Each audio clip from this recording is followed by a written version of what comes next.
Excellent. Wow. Okay, shall we go for it? Here we go. Question number 1. How can I feel I have power and I'm a worthy person? People said I am awesome, but I don't feel that way. The best way is to be awesome, but don't tell anybody. Then you can be free.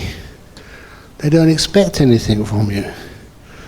That's why I tell other monks, if you start getting some wisdom in your meditation, and you do feel you have power, if you tell people, then you will have to start taking responsibility and working hard. So it'd be wonderful if you can learn how to have power but not tell anyone. That makes sense? It's a bit selfish. But anyway, it really depends on what power you have. The power of kindness is stronger than anything else. And that's one of the reasons why you test how much kindness you have, often by putting yourself in difficult positions and realizing that no one harms you. I remember one of those positions I put myself in when I was teaching in a prison, and I had the opportunity to have a free afternoon, and I went to the beach in Bunbury to meditate. It was quiet and no one was there. And so I started meditating, and then I felt coming past my ear. And another sound. And I realized someone was throwing stones at me. Like the beach pebbles. And then I heard somebody shout out, "Get off our beach!" They call me Rajneeshi because there was an Indian kind of guru called Sri Rajneesh who was threatening to come into that part of the world, Western Australia. "Get off our beach, Rajneeshi." And they weren't very good shots with the stones. They were getting closer and closer and closer. And I remembered my mathematics. Sooner or later, probability theory would mean that one of those would hit. And so I got up. I never ran away. I turned around and saw it was a bunch of school kids, maybe about 14 or 15 years of age, throwing stones at me. So I stood up and walked towards them. Walked slowly. And because I was walking slowly, and that's not what they expected to see, so they all ran away, except for one. I told him, "Please stay." They stopped throwing stones. And then I went up to him and said, "Look, I'm not a follower of that guru, Sri Rajneesh. I'm a Buddhist monk. Even if I was a follower, it's wrong to throw stones at anybody. It shows you're worse than they are." And I said to them that I'm a Buddhist monk. And you know, in that part of the world, in Australia, about 20, 30 years ago, not many people knew what a Buddhist monk was. So I explained to them, I'm a kind, peaceful person, I don't harm others. And I said, "Oh really?" And I talked to them with a soft tone of voice. And all the others had run away. They came back again and joined in the conversation. So instead of being hit by stones, I went to talk with them. And they said, "Oh, thank you, sir. I'm sorry we threw stones at you." And that's the kind of power which I like. Not being afraid, but learning how to be kind. And it's not just to kids who throw stones at you. Another similar event, I have been telling this to people in Perth recently. another event which was similar was that I was walking from my mother's apartment when she was still alive, to the Sri Lankan temple in London. And it's through South Acton, that's where I grew up. And so as I was walking, I saw there was a bunch of kids starting to accumulate by the entrance to a housing estate. And this was one of those places the police would say would be a no-go area. Dangerous. And as I got closer to these 14 or 15-year-olds, there's about 10 or 12 of them, they started looking at me. Not just looking at me, but looking for trouble. They started chanting, Buddha, Buddha, Buddha. At least they knew who I was. And as I had a choice. I could turn around and go another route. It's a place where I grew up, so I know all the routes. I could actually turn back, I could cross the road. But I thought, no, I'm not going to cross any road. I'm going to carry on walking the way I began. And walk closer to them. And as I got closer to them, the chant of Buddha became louder and less of a time gap between the words. They started looking at me and chanting, Buddha, Buddha, Buddha, Buddha, Buddha. That's called intimidation. And I don't give in to intimidation. So I carried on walking closer and closer. Buddha, Buddha, Buddha. And then when I got to about 3 meters in front of them, that's when I lifted up my hands.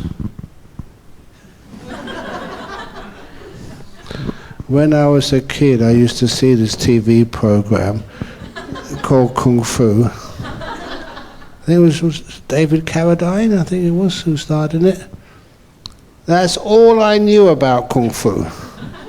Just, it was amazing, it worked. As I got closer, I didn't speed up, I didn't slow down, I put my hands up like this and looked at them. And then they parted and let me through. And there was no violence. I don't know why I do such things, honestly. But it was really good fun. So I wasn't going to give in to threats. And I was always protected that way. Even over in Thailand, people were always very respectful of you, but some of the animals, didn't know what they were doing. I didn't know what those animals were up to either, especially the snakes. Some of them are very dangerous snakes. And so one morning, I hope I haven't told the story the first day. One morning, I was meditating all night, and I got up in the morning to urinate. I suppose I was lazy. If I'd have walked twice the distance, instead of urinating in the forest, I'll be urinating in the toilets where you're supposed to urinate. But the forest was there, and this was Thailand, Asia, about 40 years ago. So I squatted down. I think you've all seen how in the old days people would urinate outside. They squat down and then urinate. So when I started urinating, I really, really did think that I was urinating on a stick. And the stick started to squirm. It was a snake, a very dangerous snake. And I tell people one of the most sensitive parts of a man's anatomy was only a couple of inches away from that snake. Did that snake bite me? Why not? It was a Thai Buddhist snake. and he realized he was being blessed by holy water. And that was very rare for a snake to be blessed by holy water from a monk. So I'm sure that snake really appreciated the blessing, especially because not like ordinary water blessings, which are cold, it was warm. So sometimes there's a very fine line between power, courage, and stupidity. And I think very often I tested the boundaries, but always survived. I never got harmed. So how do you have power and to be a worthy person? You know, sometimes I don't realize how I influence others, but I think many of you let me know. Say thank you for coming here. Thank you for giving teachings. And for me, that's kind of important. As a monk, you're not supposed to be proud of anything you do. Any of your personal attainments, you don't sort of tell anybody. But you tell me just how the teachings of a monk can assist you. And that means more to me than anything else. That you come and tell me that you have had a deep meditation. That gives me so much joy. Just know there's one-on-one saying this is what happened and it solved the problem. Now that is important. I don't tell anybody. I just receive it from myself. And that gives me happiness. And where does that power come from? From training? Have I learned how to be a therapist, a psychologist, a counselor? I've understood years ago that you totally let go. And when you come up and talk to me about some problems which I know nothing about, I let go and I just listen and see what my response is. I never premeditate anything. I never plan anything. And that is sometimes what I trust more than anything else. Just kindness without any verbalization of what that kindness is. To look at you. You know, I do look at you when I talk to you. And I kind of try and feel your emotions. And I respond to that.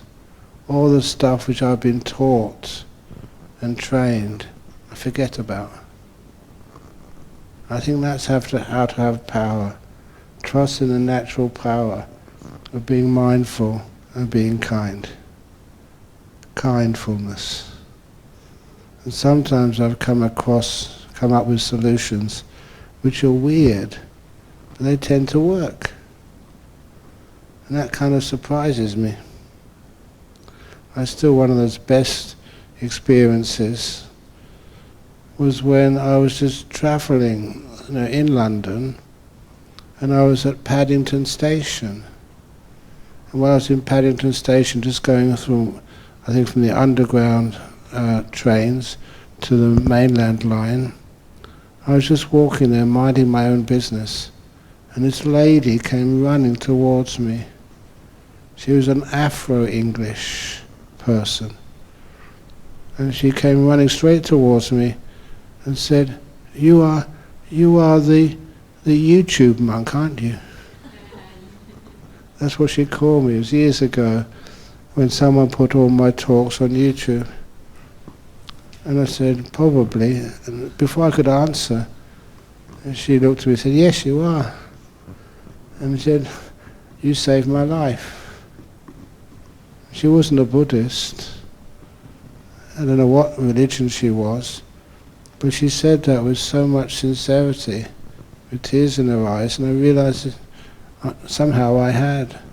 And all it was she was going through a separation with her boyfriend, and she'd been living with him for years.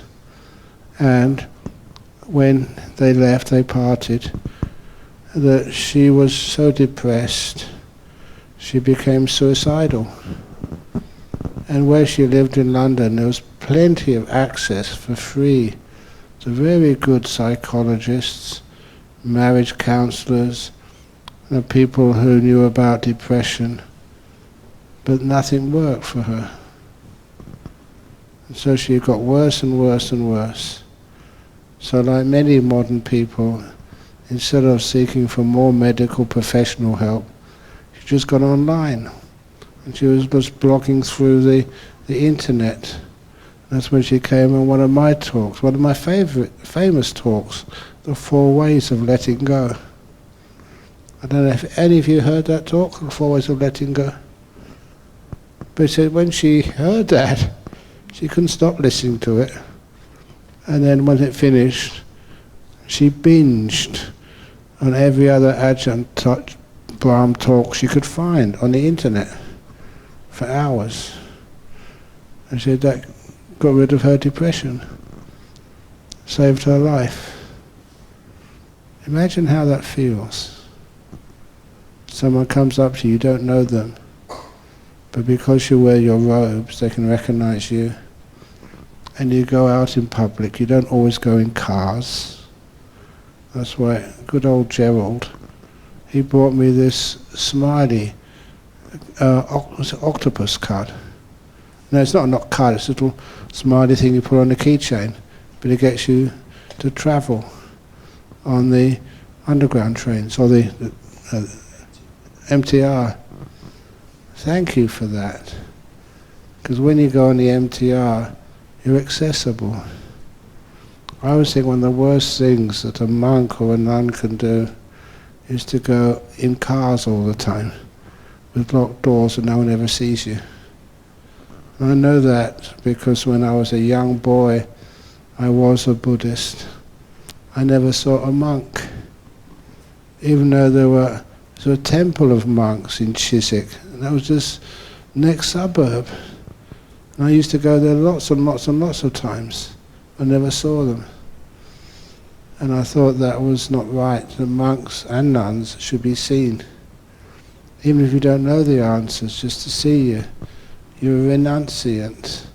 Someone who's followed the way of a Buddha. You've shaved your hair, wearing orange robes. And that's a blessing. So that's why I love doing things like being on public transport and giving women a chance, or men a chance. They're running up to you. They've seen you. They haven't come to a temple, but they've seen you, and they've seen you online. And they can see the real you. Thank you, thank you, thank you, thank you, thank you. Those are really enjoyable for me. That's what I get paid. That's my income. How many thank yous, sincere ones. You save someone's life. Phew. Anyway, next question. I still don't quite understand how stillness can give rise to wisdom. Are we supposed to contemplate the teachings, those that you shared in this afternoon, during our meditation when we've cultivated certain level of stillness? Thank you. When you develop the jhanas, that's where the mind gets really still.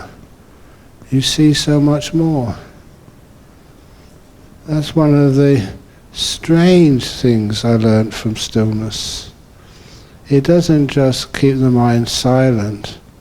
It allows you to experience and see and feel so much more deeply. That's a good example of this is a poem I'm sure you've heard me say before, from William Blake. He was in the late 1600s, an artist, but also a great poet.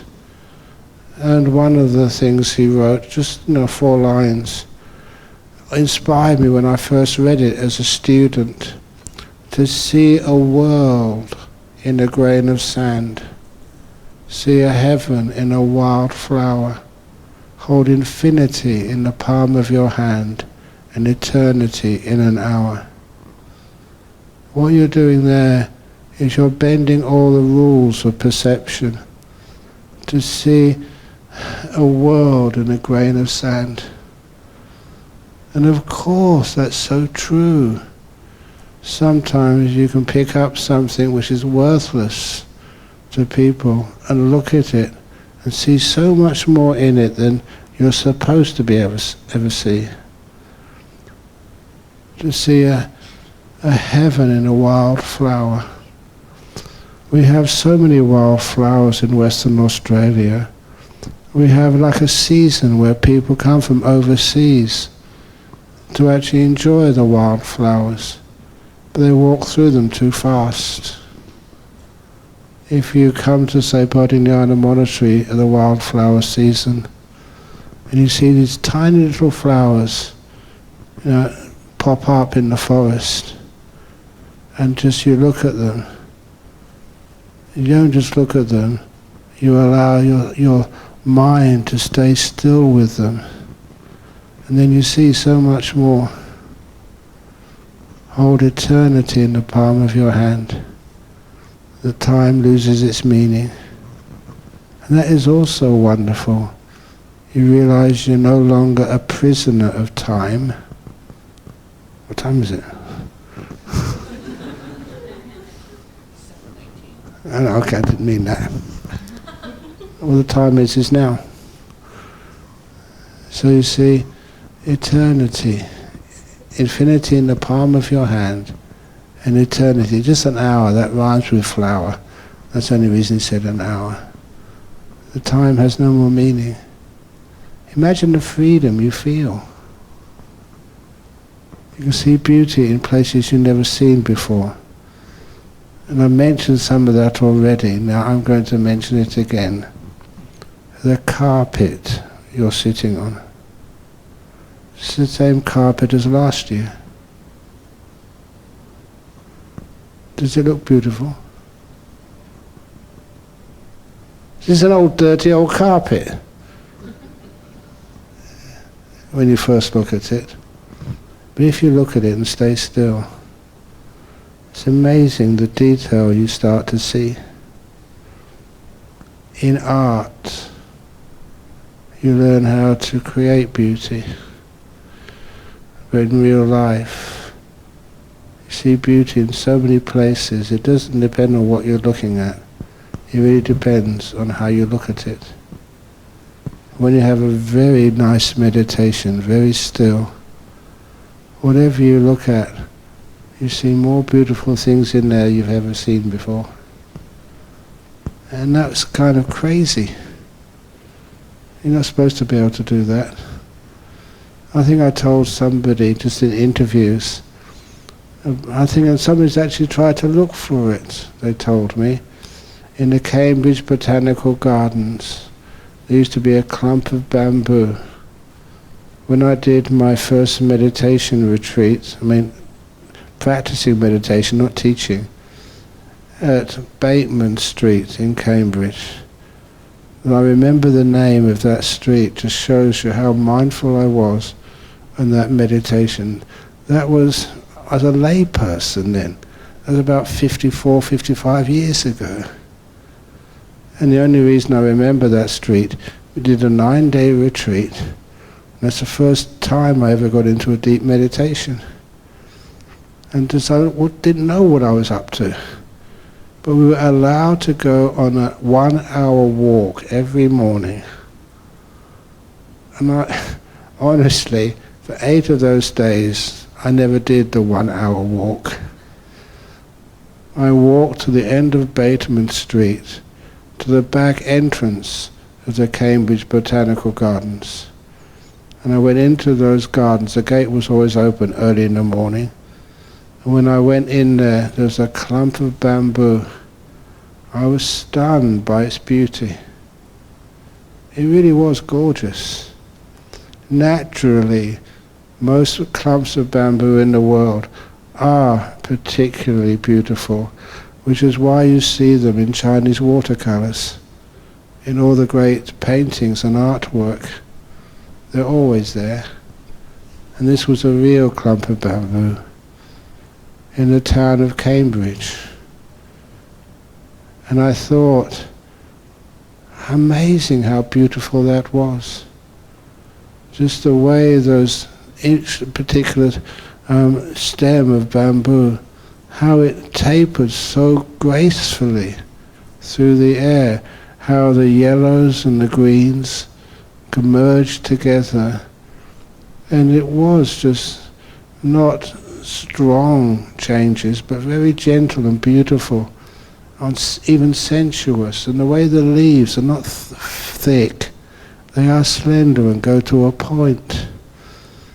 And the whole thing was so well balanced.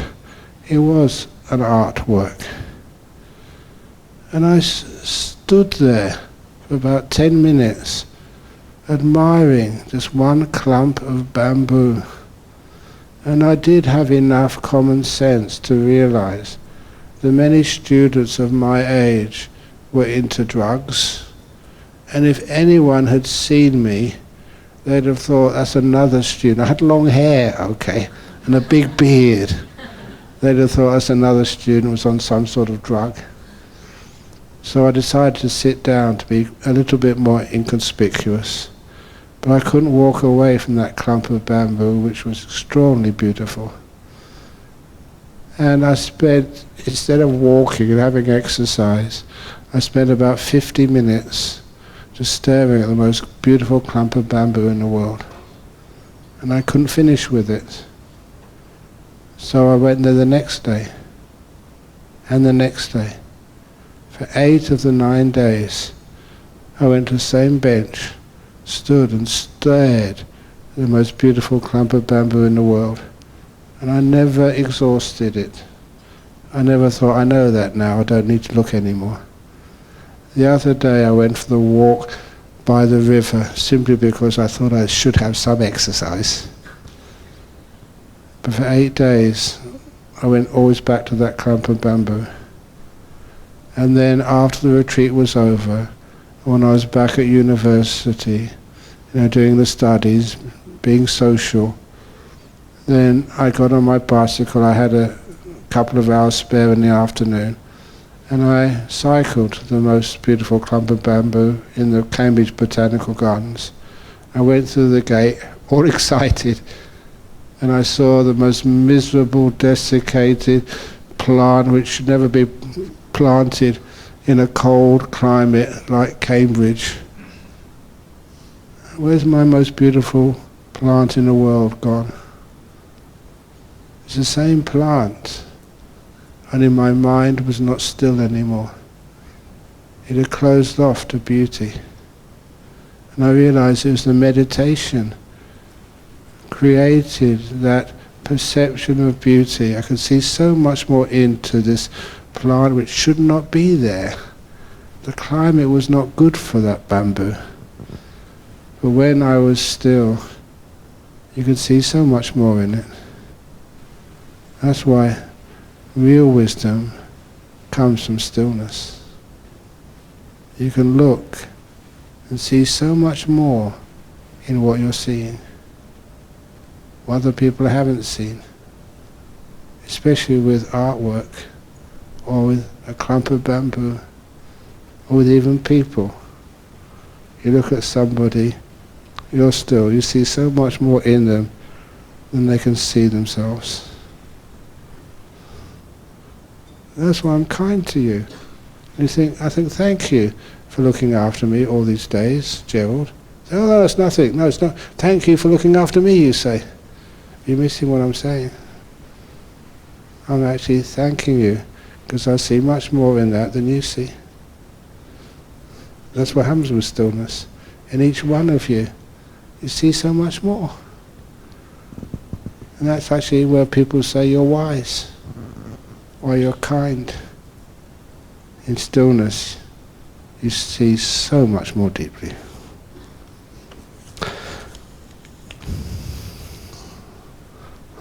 Okay. Are we supposed to contemplate the teachings? No, don't just do what it says in the books. Just say what it does, what it says in your heart and in your mind.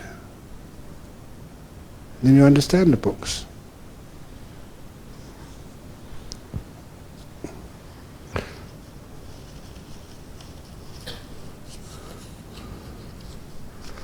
It's hard to teach that. I already mentioned to you when I went to that, I gave the keynote address, which is always the most important one, the World Computer Conference. I picked up a bottle of water. I've done this already, I'll do it very quickly. What is this? What is this? I asked everybody. Come on, I want some answers.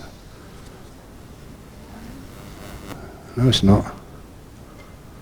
Keep looking. What else? What else? What else? What else? What else? What else? I kept on asking that question. There's no right answer. That's our problem. When we think there's a right answer, we think we've got it, and we stop. When you look at things, it's not to get a right answer. It's to see deeper into this. It's like innovating. You're seeing deeper into the nature of things. You see more things you can do, with what you're holding up. It's not just a paper and water inside, it's much more than that. But when we look for right answers and believe what we're told by the experts, we stop looking deeper. We stop seeing deeper. We miss out on just so much innovation and depth of understanding. I look at a person, looking at Freddie, and I see much more than you can see. And that's fascinating, actually, to look at somebody and actually just don't say, what your right name is, what nationality you are, how old you are, what gender you are, but look deeper than that. And that's how it's done. And you have some amazing effects of understanding another human being. Who are you? You don't know. And I love playing around like that. Okay, so anyway, regarding the Satipatthana Sutta, okay, at what point does one direct the mind through each? No rule. If you're doing Satipatthana Sutta, you start on anything and then you let it develop. That's why I mentioned this earlier, but it's true. Sometimes I remember some chanting which we used to do at Bodhinyana Monastery in the early days. And there's one chant especially of spreading metta, mudita, karuna and upekkha, I got the order wrong, throughout the whole world. When I started chanting that, I don't just say the words. You actually understand what the words mean, and your mind follows. That was the whole point of them. And usually, I can only chant the metta thing, the karuna, which was less, was after I started doing that chant, and you couldn't finish it. You actually were doing it, spreading karuna over the whole world and beyond. And it was so kind of absorbing, you couldn't do anything else. And you just stopped and closed your eyes and got into beautiful meditations. It's just like doing the body contemplations. So many times, if I did it now, because, teaching a retreat, doing a lot of meditation yourself, you get inspired. And when I just do contemplating my feet, how they feel, you can really feel them. And they're beautiful, relaxed. And sometimes you do your toes, about 10 or 15 minutes worth. They really get relaxed. And you go to the balls of your feet, they start getting relaxed, and you bliss out. In other words, the bliss comes up, and that overpowers the mind. I don't plan that. It just happens. It's just a body contemplation. Only you see the feet, even not that far. And I don't mind if I'm doing it by myself, then I don't mind just breaking rules and just stop going any further. And it works so beautifully. The whole body vanishes and you bliss out. I love breaking rules, but not monastic rules where there's some sort of hurt happens. Even the rules of meditation, there are no rules. Let the mind do the meditation, not plan. And I hope you get that message. So afterwards you don't think, oh, that's not how you do meditation, this is how you do meditation. This teacher said this teacher says that. Forget about all of that. If those teachers knew anything, they came together. They said, as long as it works. If that's how you are, that's how you do it. And the whole body vanishes and gets really healthy. And you get so peaceful. So often in my life, I'm old, sometimes you have sicknesses such as food poisoning. This is my food poisoning story. I don't think I've told this in Hong Kong yet, have I? Today? I mean, on this visit. I usually prefer to keep the story to when people start getting bored. And I say that, as a monk, I don't know what I eat all the time. Especially when so many people, 100 people come in to serve me food. I don't know what you put when you eat in a bowl. But I eat it. And then sometimes it's only an hour afterwards, your stomach starts to hurt. And this particular time, I know what indigestion is and when you vomit, but this was like food poisoning. And so that's when your stomach has spasms. Ah! That's why I say when people start to get bored. It wakes people up. Ah! And this is just automatic. You don't plan. Ah! You don't plan it, but you can't stop it. It's just how the body reacts. So anyway, I had these spasms, and I was in my cave in Bodhinyana Monastery. And when you're in a cave, no one can hear you. They couldn't hear the groans and the spasms. And so I thought, what should I do? And it's a waste of time crawling down to the nearest phone, which was a long way away. And it might be somebody's on that phone already, having a nice chat with a friend. Oh, how are you? Ah! I don't want to disturb them.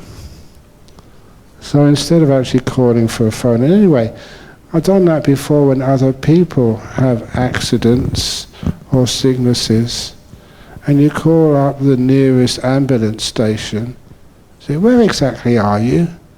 Can you please speak up? And a lot of times you waste a lot of time. And so by the time the ambulance gets to the monastery, people are already dead or they've recovered. It's a long way away.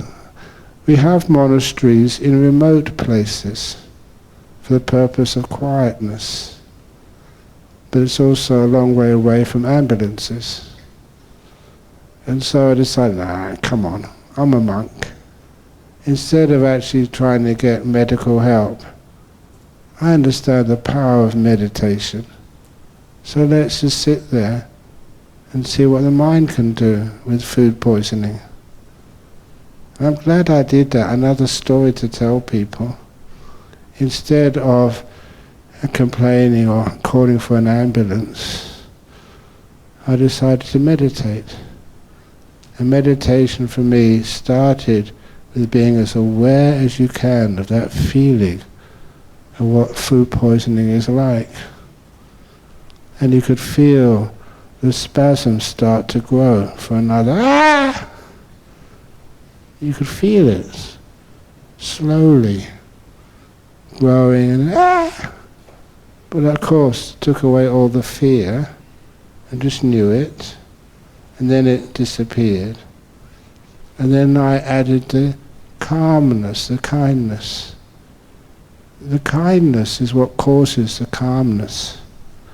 And I was kind to that spasm, and the pain of it got a tiny bit less, maybe 1%, and I was aware enough to notice that.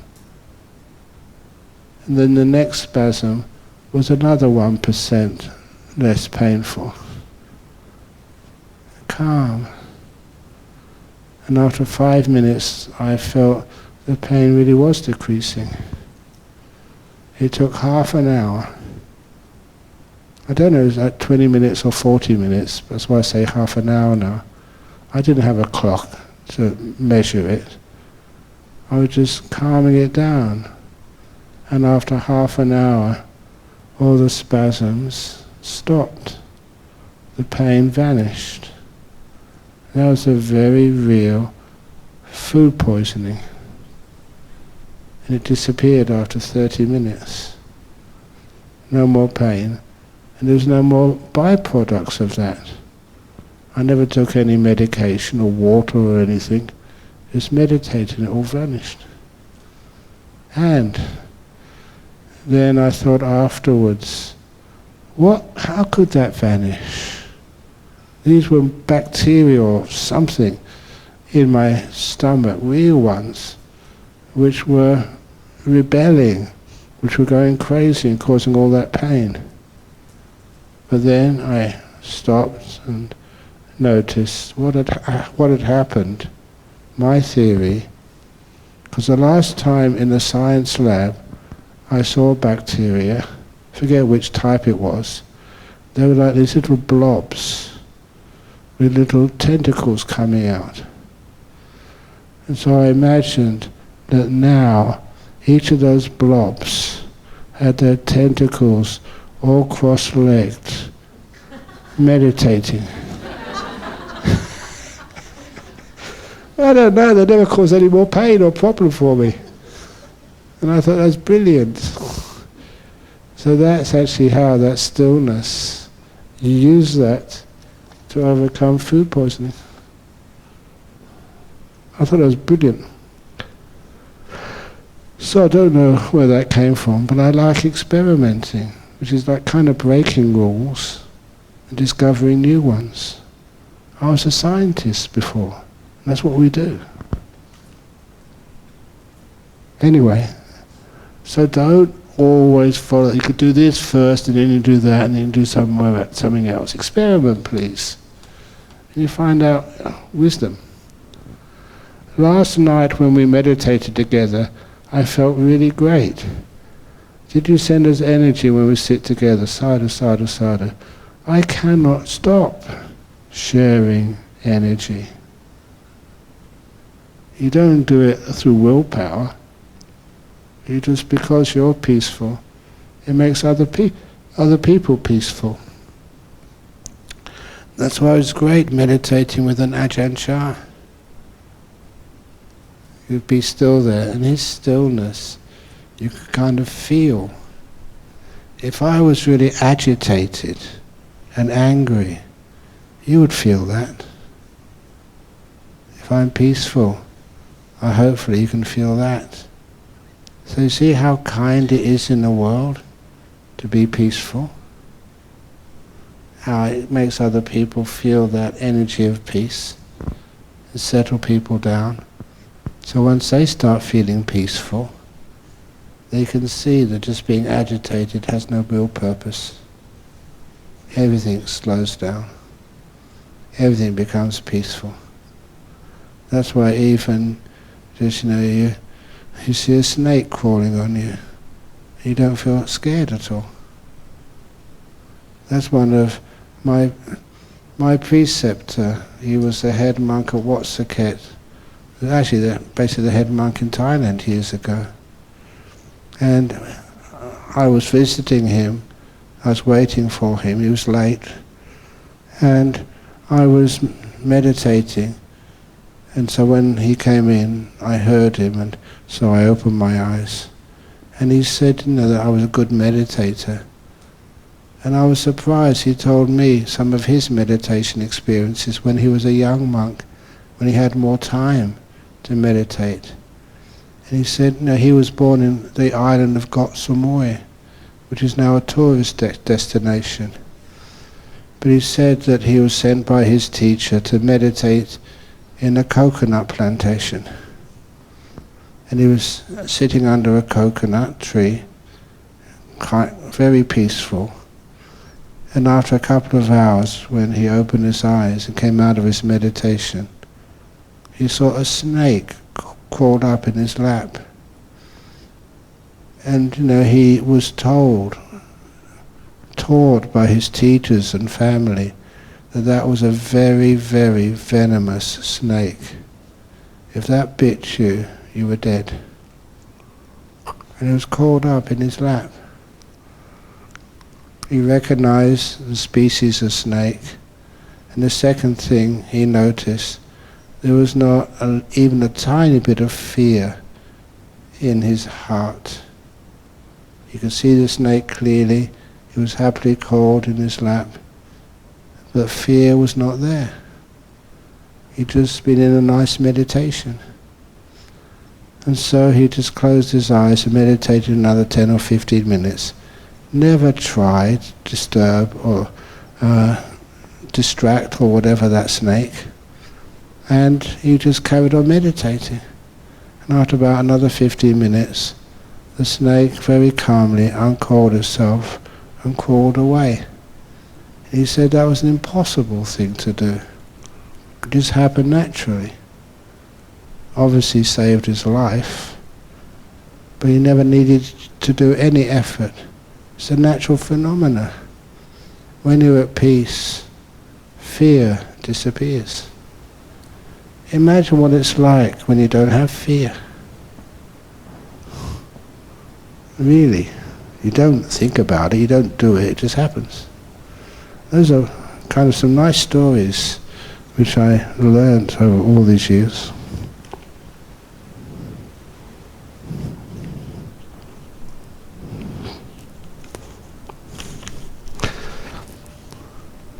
Most Buddhist teachings, we can prove it, but how about there is after death?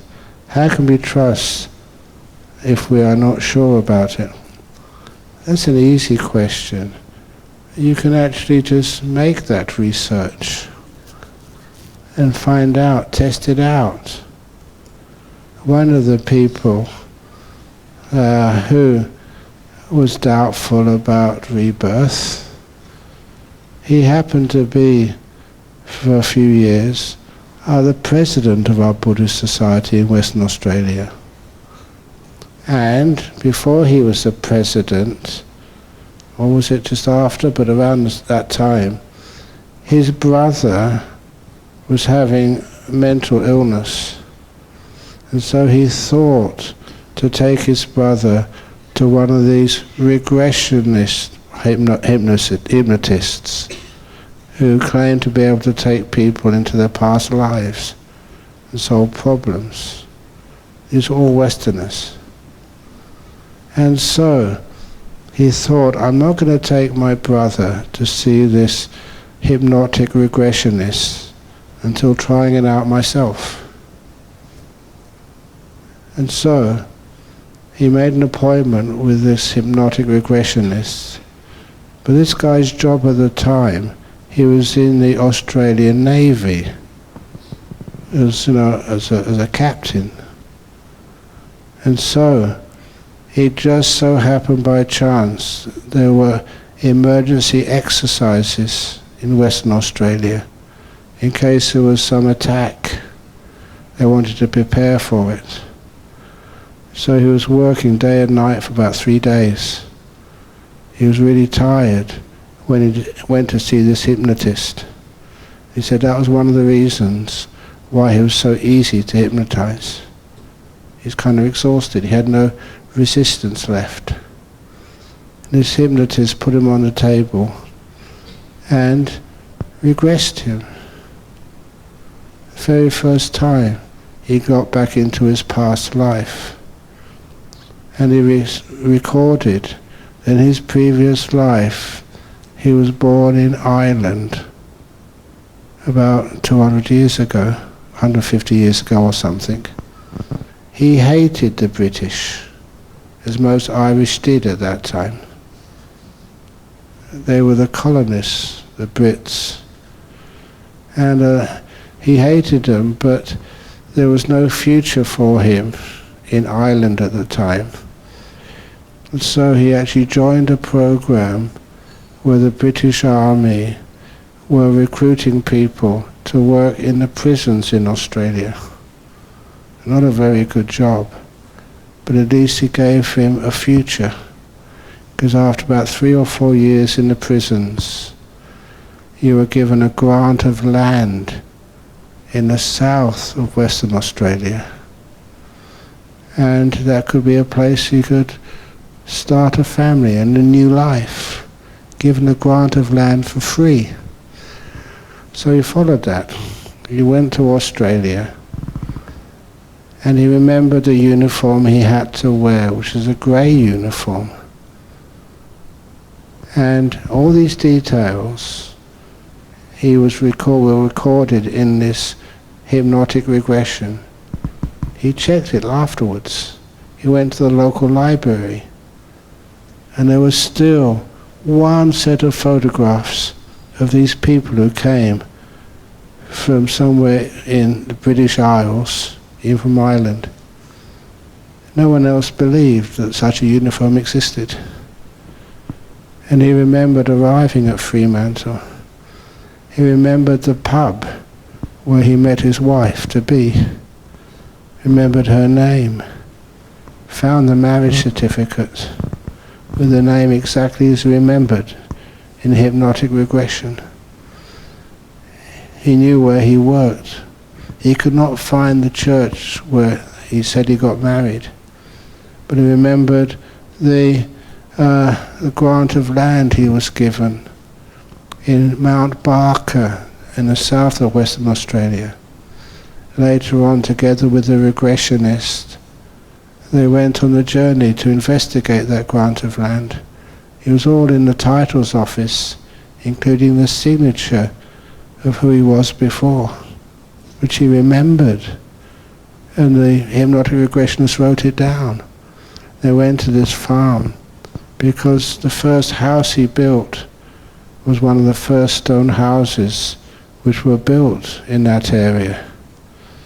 And it was deemed to be heritage. So when he went to the farm, fortunately the person he went with was a very, very kind and very trustworthy person. It was the hypnotist. And when they went to see the farmer didn't really want to let them into the property. But there were two, one was a naval officer, the other one, I think you all know him, those who've been to Perth, Dennis, went with him. And they talked the farmer into letting them in so they could see the old stone house. Then they realised why the farmer didn't want to let them in. He said, here's a house over there. And the naval officer, who said, no, that's not it. It's up on the hill over there. And the farmer just got very scared. Because it was true. The farmer had destroyed the heritage listed house and moved a couple of stones somewhere else. And they said, look, we're not going to call police and prosecute you. We just want to make sure it was true. And even, to cut the story short, the naval officer also remembered just his grave, where he was buried in Albany town. He hadn't gone to see it. Would you like to see the grave where you lived before? But he hasn't gone there yet. Kind of that scary. But anyhow, he remembered everything and had so many records that what he remembered was absolutely true. So to him that was total proof that, what he remembered actually happened. That's how you prove it, and it makes so much sense. I don't know what you remember. Under meditation, it's harder to remember these things. But it's possible, but it's much clearer. For this guy, he's very fortunate to have a good hypnotist, and he was tired, and he remembered so much, and he could check it out in the libraries, photographs. It is true. Who you were before. And it explains so much. Okay, I'm going to be over time as usual. There was another tale which Dennis heard over in Sydney. There was a young lady who was anorexic. You know what anorexia is? I looked up the definition of anorexia once, and it says you look in the mirror and you think you're fat. I said, that's my disease.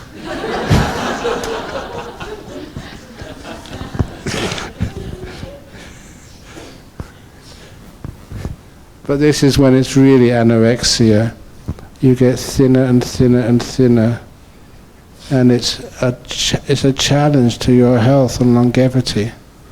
And this girl, so 16 or 17, was so anorexic that many of her doctors thought she's not going to make it, she's not going to live.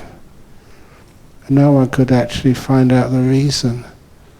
And no one could cure it. So they took her to this regressionist. Because she was so young, her mother had to be with her during the session. And so the hypnotist did manage to get her into a deep state of hypnosis. And she recalled her previous life, or what she remembered of her previous life. She was the younger of two sisters in Sydney, and her together with her elder sister fell in love with the same guy. And because she was not attractive, the guy married the elder sister. And that was why, in her previous existence, she committed suicide. She killed herself because she couldn't marry the person she loved. And while this was being said and recorded, the mother started crying hysterically. And this hypnotist didn't know what to do. She had two patients there. The mother was only supposed to be there just to make sure he didn't do anything stupid. And he didn't know what to do. He took the youngest anorexic girl out of the hypnosis, told her to be quiet, and then started counselling the mum. Why were you crying so much? And that's when she confessed, I never told my daughter this, that I had a sister, her aunt. I never told her because she committed suicide. She committed suicide because we both fell in love with the same guy. I married him. My sister committed suicide. And that's her reborn. My daughter. She couldn't actually marry that guy she loved. She got reborn as that guy's daughter. And they never knew that until after it was kind of brought up in hypnosis. That's how you prove these things, and they're weird, but they're so logical. Anyway, there's many other tales like that.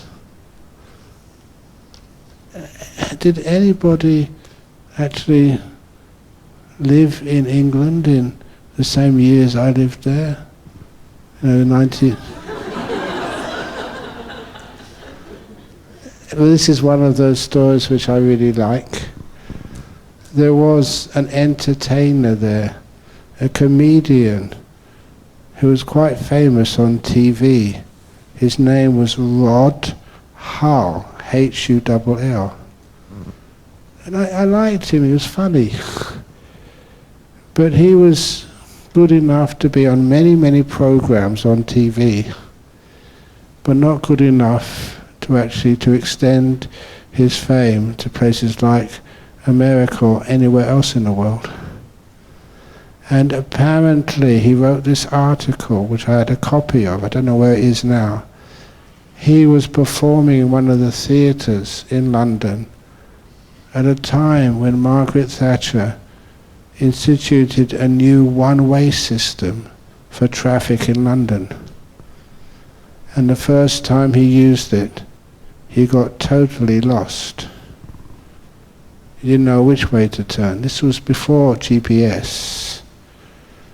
And so being lost in the one-way system, new one-way system, that he turned down a street he never turned into before in this life. But as soon as he turned in there, he remembered everything. It was where he lived in the previous life. And there he saw this house. And the house had one of these blue plaques on the outside.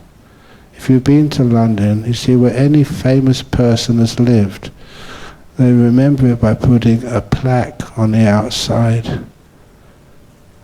And that plaque was of a person called Ed Leno, Leno. He was the most famous music hall performer. That was in the 1910s, 20s. This was now in 1980 or something, 90. And so he recognized that was his house in his previous life. He was Ed Leno. He knocked on the door of the house. And the couple who opened the door, "Rod Hull, what are you doing here?" He was a personality known well enough, they were not afraid of him. And he said, "I used to live here." "No, you didn't. We lived here since the Second World War," said the old couple who opened the door. It's before the Second World War. Because they could recognize him, they didn't call the ambulance for him or anything. And he went inside and showed them where they'd made all renovations, where windows were which no longer were there. And they were so impressed that they just never called anybody. And he wrote an article about it, about he just by chance, by getting lost in London, recognized his old houses where he used to live before. At that time, I think he was working for one of the TV channels called the ITV, which was owned and run by a strict Catholic man. And after he wrote that article in just a general magazine, the owner of the channel sacked him. "I don't want any crazy people like that talking nonsense about reincarnation," he said. But that fellow, he got the sack. That stopped his career. Then he started writing books about Ed Leno. And he became the expert on that music hall performer. He wrote so many books.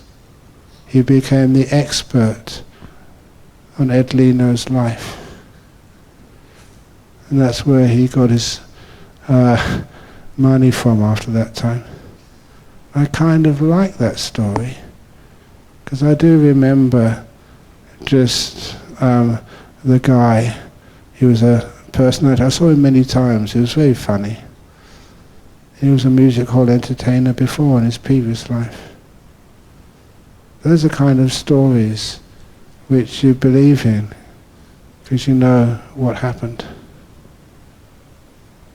Anyway, if you ever remember your past lives, don't be afraid. It gives you so much information about why you are who you are. That guy, Rod Hull, he was an entertainer before, an entertainer afterwards, good man. That president of the president of our Buddhist Society, he became the president. You know, he was in the army before. That's why. And he was not so in the army. He was in the prison service before. He was in the army in this life. That's why he liked military. It explains so much. Okay. I live in a comfort circle. Life is busy. Huh? In a comfort circle? Life is busy, not very happy, but not unhappy either. But I leave this circle. I'm afraid that future will be insecure. How can I solve this struggle? Please be adventurous. Please don't restrain yourself because you believe you won't find any comfort. People are generally very kind to you. You don't need to just stay in a circle because it's comfort and it's very unhappy. Life is busy, not very happy, but not unhappy either. I like to sort of test boundaries. When I went to Thailand to become a monk, that took a lot of courage. I didn't know who I was going to live with. And I was a graduate from Cambridge. I had a strong career in front of me. I had comfort, security, but again, not happiness. And so going and exploring was a wonderful thing to do. I really encourage it. Take a chance. If you get it wrong in this life, don't worry. You'll have another chance after. I really believed in it. I don't see why other people don't believe and understand that.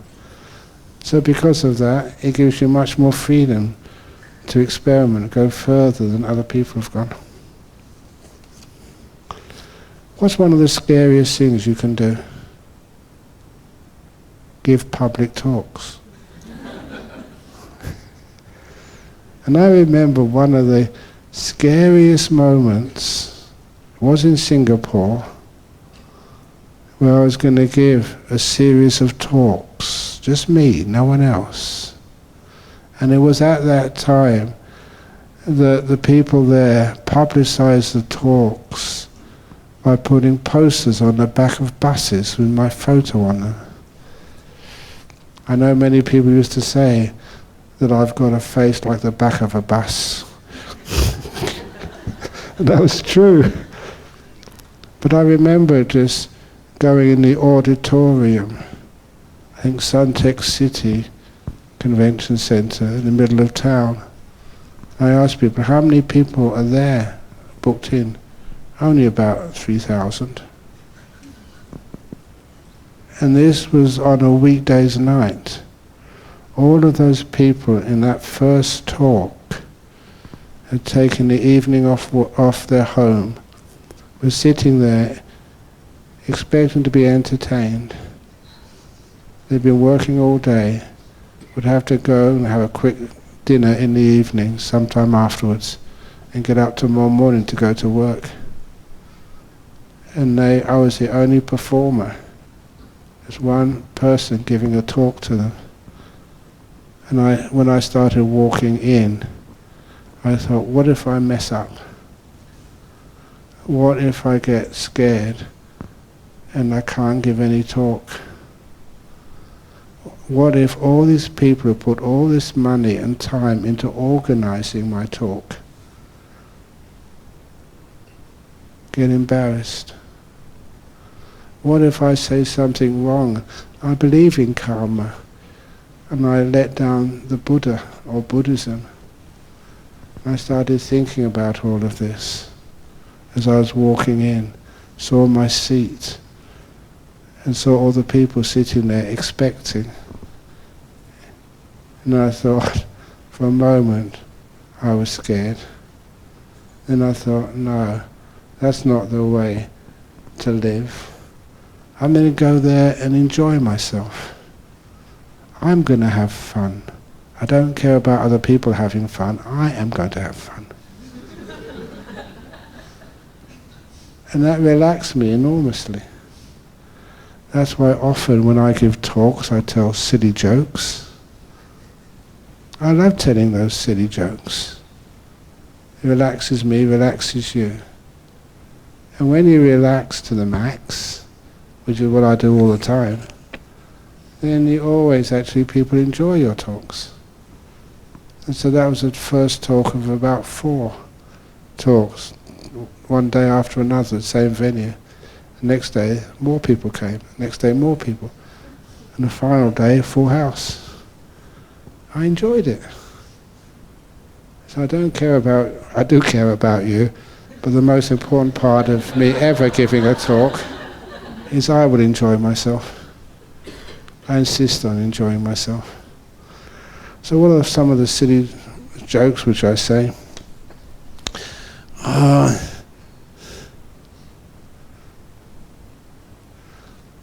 I can't tell that joke, that's a bit mean, is it?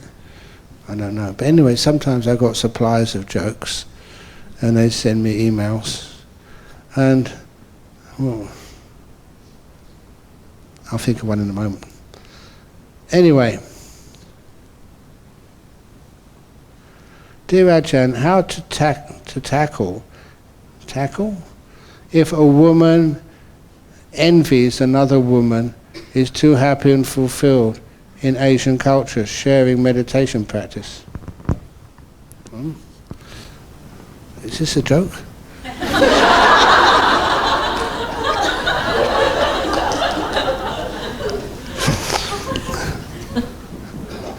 How to tackle if a woman envies a woman who is too happy and fulfilled in Asia culture, sharing meditation practice? You know, if I see someone who's more happy than I am, I'm glad. You like to hang around them.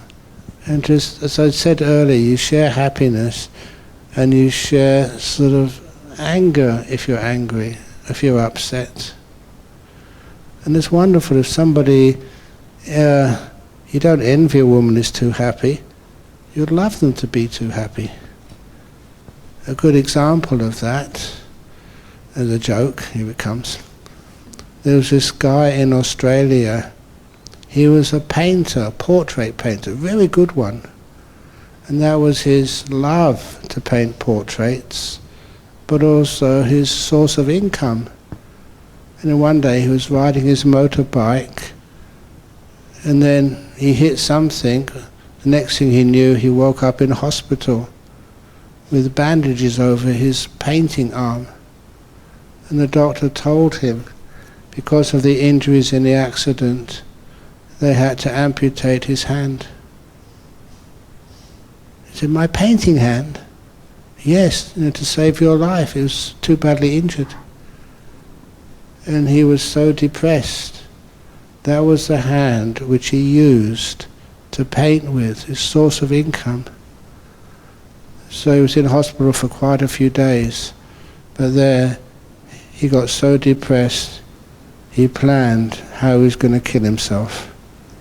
He got suicidal. And so his plan was, he would find an empty office in the middle of the city. There are many empty offices. So break in, climb out to the balcony, and then jump off. Certain death. And that's what he did. He found an empty office in the center of the city, found a balcony, and was about to jump off when he saw on the street below there was one man there who had no arms at all. He hadn't just lost a hand, no matter how important the hand was. He'd lost both arms. And he was dancing up and down the street for joy. And he thought, why am I wanting to commit suicide when I've only lost one hand. There's a guy there who knows more secrets than I do. He's dancing down a busy street. He's got no arms at all. So he gave up his idea to commit suicide. He ran back to the elevator, pressed the button, went down to the ground floor pretty quickly, ran out into the street and ran after him. He could find him quite easily. There's not many people who have no arms at all. And then as soon as he saw him, he gave him a hug and said, "You've saved my life, you saved my life." "How did I save your life?" said the armless man. "Well, I just lost a hand, I still got the bandages on. You've lost both arms, and I saw you dancing up and down the street for joy." And that's when the armless man said, "Sir, I wasn't dancing up and down the street for joy. I've just got an itchy ass. That's the only way I can scratch it."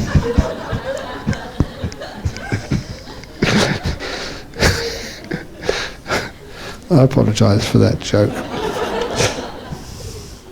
Okay, anyway, let's do another question. How's the time going? Because I'm not doing very good. What? What time am I supposed to finish? Oh my goodness. There's more questions than minutes. Since sensation is personal, thus the description of meditation on citta would bring joy, many consider as a reference, instead of absolute.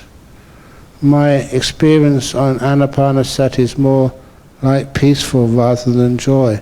It's just because of individual feelings. Scripture is nothing wrong.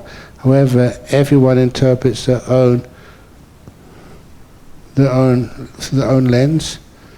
When it comes to the joy and the happiness, that is not personal. That is just what happens and makes you more free and more liable to meditate. Peace is joyful. And I say that with a sense of great importance, because a lot of people are afraid of happiness, afraid of joy. And the way that the Buddha describes it, the way that I've experienced this and taught it with others, discussed it with others, don't just go for peace. Get that peace to really just be bright and powerful. And then you meditate much more easily, and that peace draws you in and keeps you there. That joy and happiness keeps you there. And you do go into these powerful states of meditation. When you come out of those states of meditation, you can see like a clump of bamboo. And it's not peaceful. It's joyful. You understand what this joy actually is and how powerful it is. Piti sukha. Enormously happy. The biggest happiness you've experienced in your life. In plural. And that's how I experience it, that's how I understand it. Free joy, which is more powerful than I never took drugs. But can I be honest, some people criticize me for saying this, but I can't help myself. Than sexual orgasm, the best sex you've ever had. Much more powerful than that. That's why I lost my interest in things like marriage. I had a very good girlfriend at the time. Her name was Penny. And I had wonderful sex with her. But better than that was the meditation. I kind of felt sorry.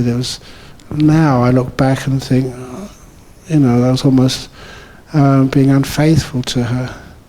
I never understood enough at the time. Now if I saw her, I'd explain to her, nothing wrong with her. It's just I found another pleasure which was stronger than anything I'd known before.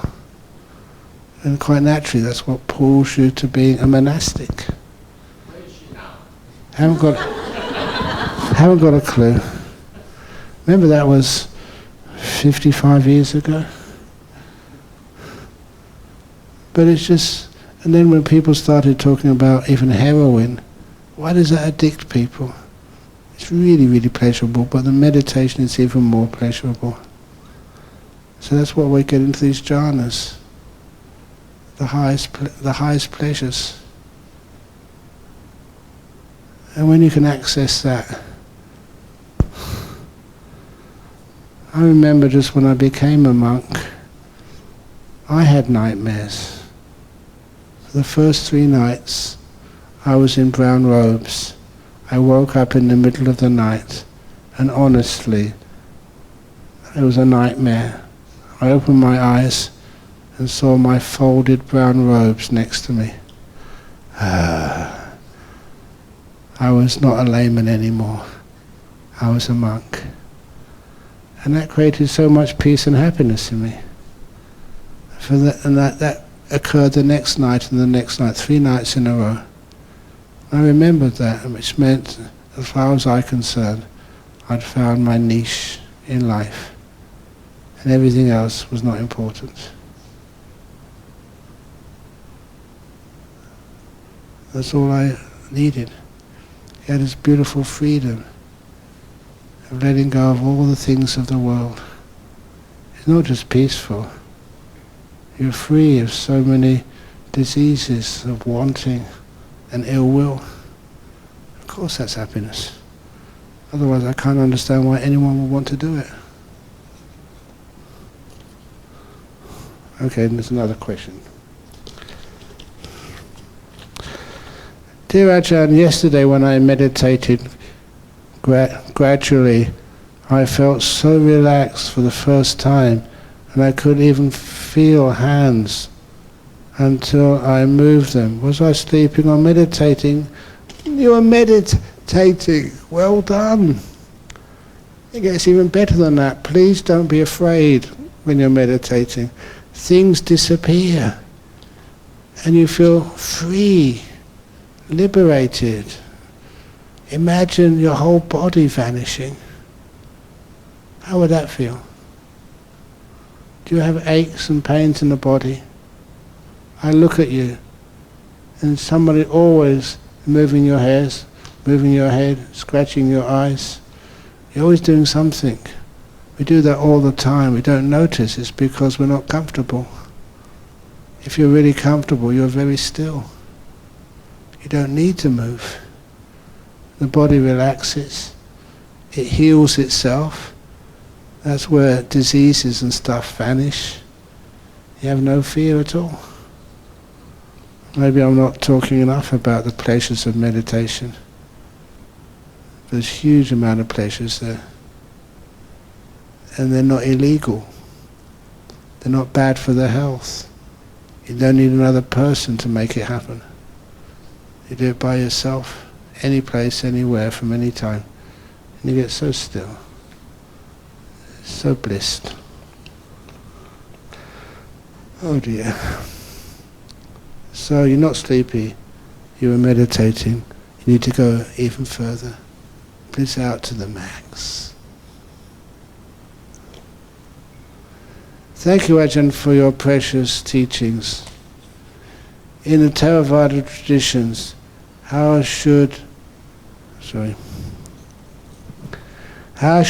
prepare for the moment of death? Is it possible at that moment to engage in meditation, to recognize my insight in such a way as to occasion... Was that...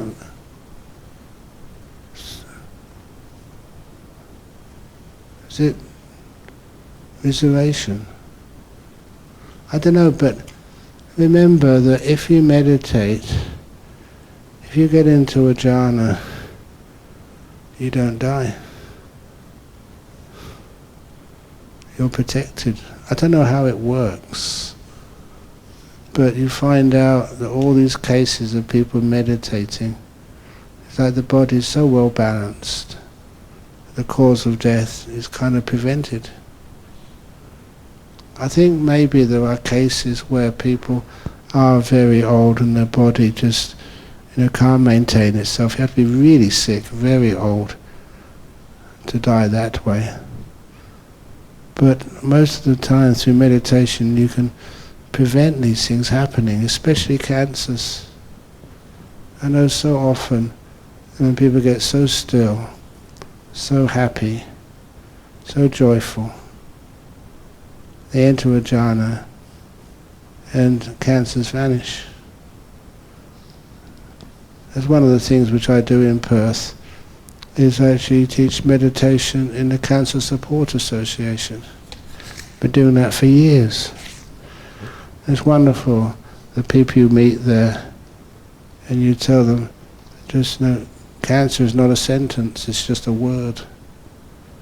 And after a while, you teach them how to deal with these cancers and how to go past them.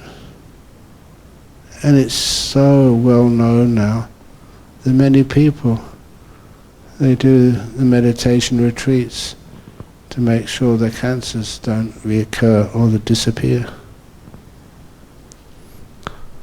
I'm not quite sure if I read that properly, but nevertheless, of course eventually you're old, you have to die, but just like the Buddha. This is an interesting question, I won't ask for the answer tonight. Did the Buddha commit suicide? What is suicide? You make the resolution to die. That's what the Buddha did.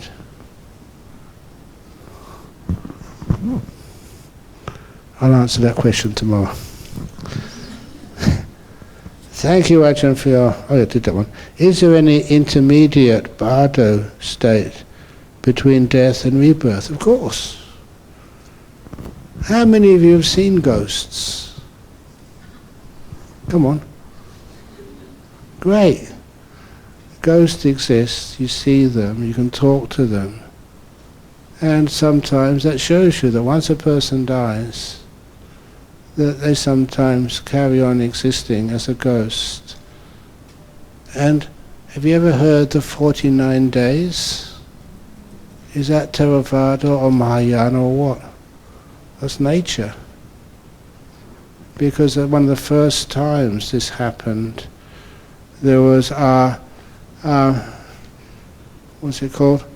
The treasurer of Bodhinyana Monastery, the treasurer of Wat Barnana Chat, his daughter died.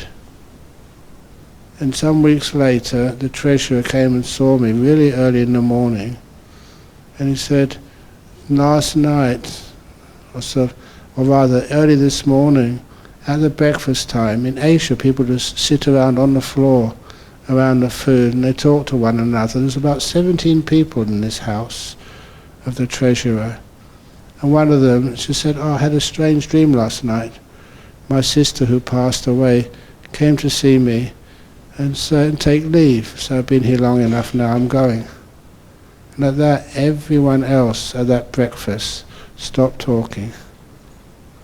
And each one said they had exactly the same dream that night.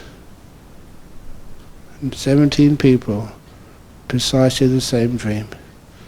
This sister who had died, or this young daughter who had died, niece who had died, they're all living in the same house, that they said that she came and said goodbye, took leave of them. And that's why he got on the first possible transport and came to see me at Wat Barnana Chat, the monastery in Thailand. And he said, what happened? I said, exactly that. She came to say goodbye, to take leave. And then because I was at the funeral, because I knew when she died, I quickly looked at the calendar. Precisely 49 days. Well, that was the 49th day. And to me, I told him, said, that's what happened. The 49-day tradition happened with that lady. It happens. I do many funerals.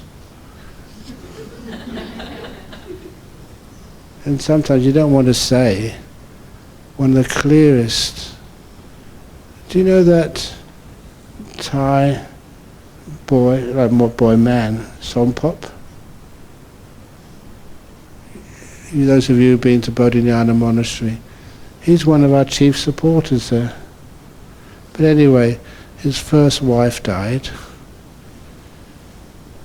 and she came to the funeral.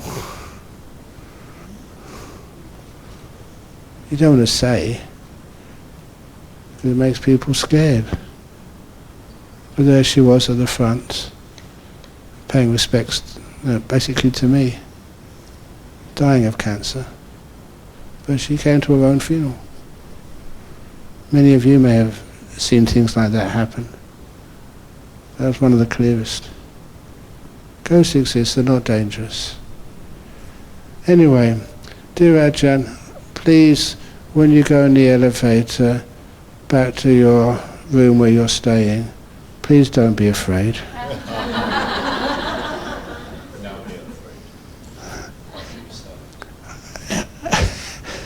Okay, over in Thailand, this is a true story. When somebody dies, the hospital puts a red string around their wrist. So anyway, a doctor was just finishing his night shift. It was in Sirirat Hospital, a big hospital on the other side of the river to the Royal Palace. And he had a witness in the elevator as he was going down to the basement to get in his car to drive home. Another nurse was there with him. And the elevator stopped. The doors opened and this guy tried to get in the elevator. The doctor freaked out and pressed the close button as fast as he could. And that's when he managed to close the doors before the patient came in. And the nurse said, "What did you do that for? That was another patient who wanted to get in the elevator." And that's when the doctor said, "That was one of my patients. I recognized him. He died last night. He was trying to get in the elevator." Didn't you see the red string which was on his wrist? And the nurse said, "Does that mean that I can't get in the lift as well?"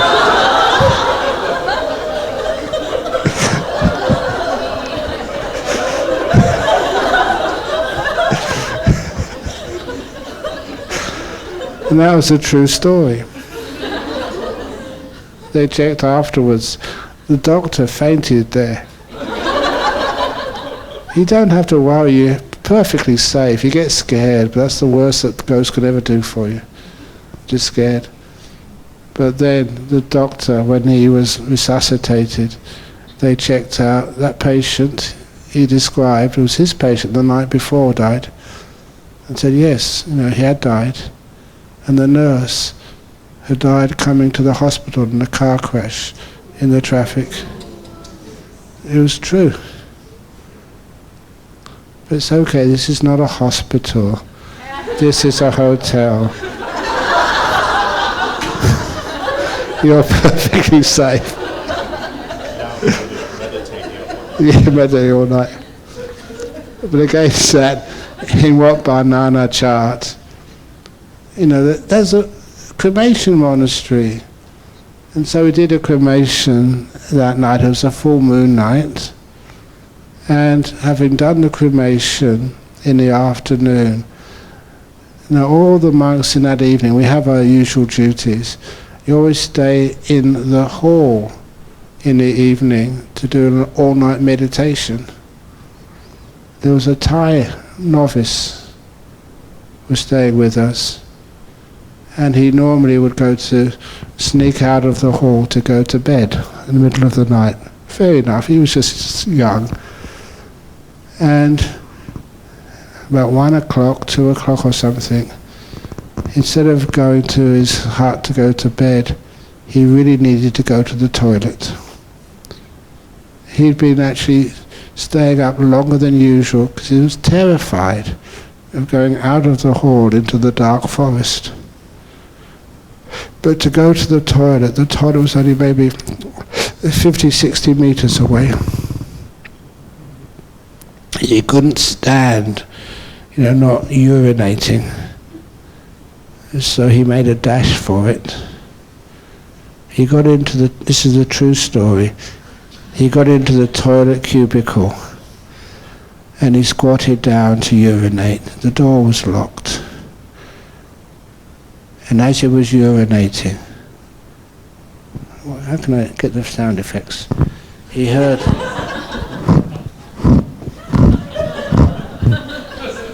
something was scratching the door. It was true, he wasn't imagining it, someone was really scratching. And of course, he concluded it was a ghost. He stayed in that cubicle all night. He didn't dare come out until the sun rose. And once the sun rose, he came to see us and said, "It was a ghost actually scratching on the door. I heard it, I'm not imagining it was scratching." And then we told him what it really was. Every evening there was a civet cat who lived in the forest, and the way those toilet bowls are made in Asia, the civet cat would go there to get a drink of water. All it wanted was, "Please open the door, I'm thirsty." But this little novice, scratch, scratch, scratch, scratch, he really thought the ghost had come to get him. A lot of times there's nothing dangerous at all. And if you do see a ghost tonight,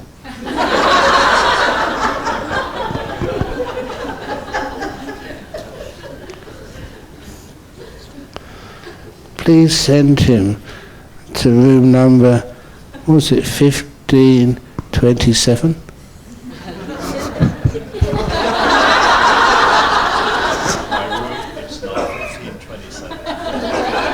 It's not. 1528? It's